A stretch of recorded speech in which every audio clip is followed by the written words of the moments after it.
In a free market, there is supply of goods, products, and services, and there's demand for those services and products. Okay, and if the supply is fixed and the demand is fluctuating, so when the demand for a particular product or service will increase, the supply will take advantage of that increase in demand, and it will raise the prices of its products or service.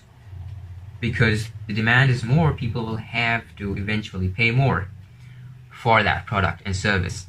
And if the demand is low, then the supply will has to lower its prices to keep the customer from going away, right? This is how supply and demand works, right? So now I'm going to tell you a story. Okay, I'm going to read.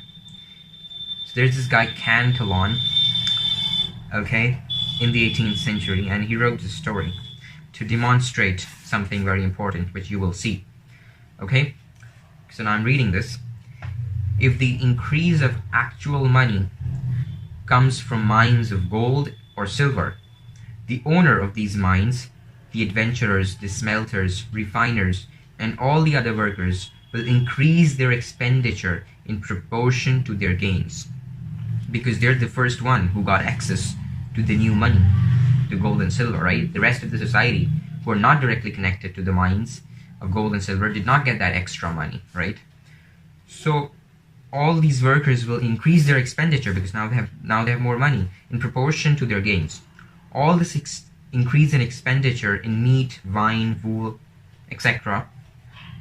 diminishes the necessary share of other inhabitants of the state who do not participate at first in the wealth of the mines in question, which is the mines of gold and silver. Okay?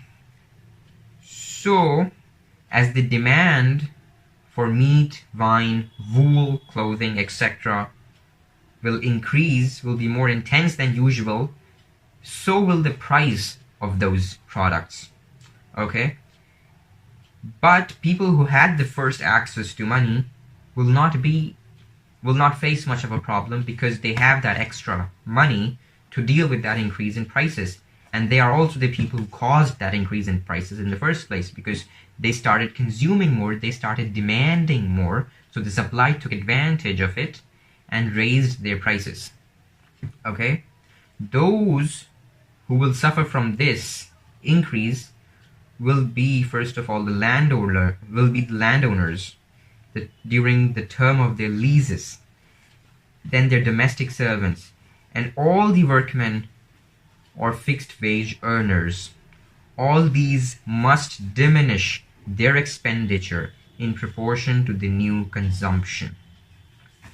Okay, so what do we learn from this? We learn that whenever there's an extra creation, whenever there's a creation or injection of new money in a society, it's not that everyone benefits.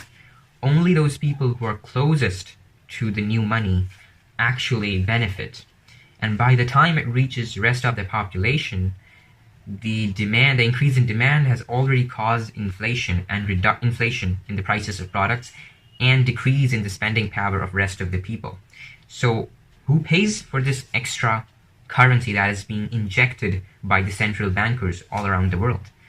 Well, those who are further away from the currency, the general public. And how do they pay for it? They pay by reduction in their own spending power. So what happens when a central bank increases their monetary base? Well, when they increase the monetary base by printing more money, they basically buy government bonds. And so the government is the first party who gets all that newly created money. Okay, and this money which the government now has gives the government a greater command over the country's resources, because now the spending power of all the countrymen, of all the common people, has been reduced, and more power has been concentrated in the government's hands and in the banker's hand, right? So, let me repeat the point one more time. And the point is that central bankers printing money at their wish is not a good thing for a society at all. It does not give more money to the society as a whole. It only increases our spending power. It lessens the value of the money we hold, and it increases their power to spend, their power, their command over everything else, because their spending power has now been increased, and by the time that new money comes to us, it doesn't really increase our spending power because inflation has already risen to that point, right? So what is the lesson we take from this? The lesson we take from this is, although our political systems today is a democratic form of government, which is for the public and by the public, but the banking system, the monetary system, is furthest away from democracy. It's not for the people, it's not by the people. It's very monarchical, okay? It's controlled by very few people for the benefits of those very few people at the cost of the rest of the public, which is me and you. So how can we solve this problem? We can solve this problem by a very, very interesting yet very versatile concept of something called public banking, which is, I believe, the democratic form, which is the democracy, I believe, of banking, the democratic form of banking, which I'll talk about in the next video. So stay tuned for that.